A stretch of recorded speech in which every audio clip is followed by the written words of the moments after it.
ওচৰত হাৰ মানিলে তেওঁ নাচি গাই ভাল পোৱা লোক সংস্কৃতিৰ সাধকগৰাকী আৰু আমাৰ মাজত নাই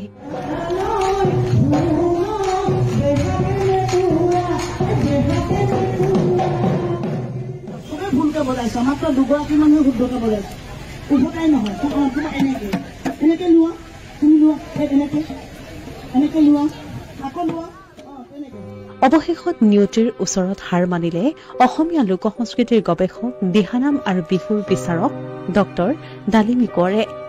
শনিবাৰে বিয়লি 3 বজাত নুনমাটিৰ নিজ বাসগৃহত শেষ নিশ্বাস ত্যাগ কৰে ডক্টৰ কোঁৱৰে জানিব পৰা মতে দুৰাৰোগ্য কৰ্কট ৰোগত আক্ৰান্ত হৈ মুম্বাইৰ টাটা মেমৰিয়েল আৰু বি বৰুৱা কৰ্কট হাস্পতালত দীৰ্ঘদিন ধৰি চিকিৎসা গ্ৰহণ কৰি আছিল অসমীয়া লোক সংস্কৃতিৰ গৱেষকগৰাকীয়ে চিকিৎসকৰ পৰামৰ্শ মৰ্মে পৰিয়ালৰ লোকে তেওঁক কিছুদিন পূৰ্বে বি বৰুৱা কৰ্কট প্ৰতিষ্ঠানৰ পৰা নুনমাটিৰ নিজা বাসভৱনলৈ লৈ গৈছিল দীৰ্ঘদিন ধৰি মৃত্যুৰে যুঁজি অৱশেষত তেওঁ হাৰ মানিবলৈ বাধ্য হয় উল্লেখযোগ্য যে অসমৰ বিভিন্ন স্থানত আয়োজন কৰা দিহানাম বিহুৰ প্ৰতিযোগিতাত বিচাৰকৰ আসন সলনি কৰি আহিছিল ডক্টৰ কোঁৱৰে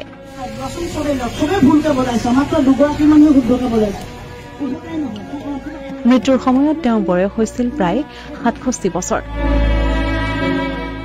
গুৱাহাটীৰ নৱগ্ৰহ শ্মশানত শেষকৃত্য সম্পন্ন কৰা হয় লোক সংস্কৃতিৰ গৱেষকগৰাকীৰ ডক্টৰ ডালিমী কোঁৱৰৰ মৃত্যুৰ বাতৰি বিয়পি পৰাৰ লগে লগে অসমৰ সাংস্কৃতিক জগতখনত পৰিছে গভীৰ শোকৰ ছাঁ সঁচা অৰ্থত আমাৰ সংস্কৃতি জীয়াই ৰাখিব পাৰিম আৰু আমাৰ বিশ্বত এটাই অসমীয়া জাতি যিটো জাতিয়ে সাগৰ চাপৰিয়ে তালমান তুমি হৰিনাম কোৱা বিহুনাম কোৱা যিয়েই কোৱা নাম মাত্ৰে গীত নহয় নাম মাত্ৰে আমি সাগৰ চাপৰি তালমান ৰাখো এটাই জাতি বিশ্ব সেই চাপৰি কেনেকুৱা হ'ব লাগিব শুদ্ধ আৰু সঁচা দেই এতিয়া মই তোমালোকক লক্ষ্য কৰিছো দুগৰীকে মানে এই ষ্টেণ্ড লগাটো মদন মোহন মালব্য কান্দিলেনো কি হব জন্ম ঘৰেৰি যোৱা নাৰী জাতিৰ কৰ্তব্য মদন মোহন মালব্য কান্দিলেনো কি হব জন্ম ঘৰেৰি যোৱা নাৰী জাতিৰ কৰ্তব্য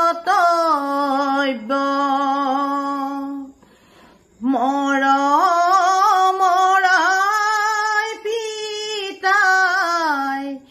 যাবলৈ ওলালো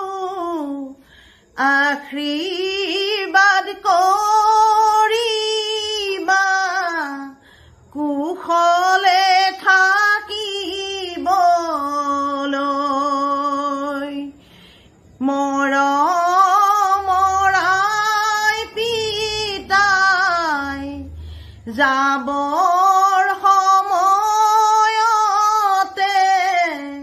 সেৱাহে জনালো মই শুৱা বিচনা পিতাই ভাঙি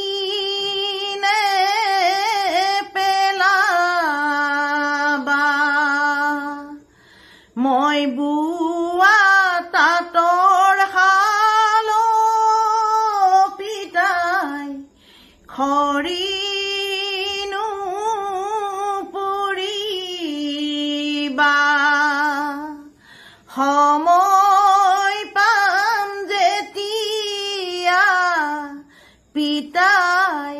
আহিম মই তেতিয়া সময় পাম যেতিয়া পিতাই আহিম মই দিয়া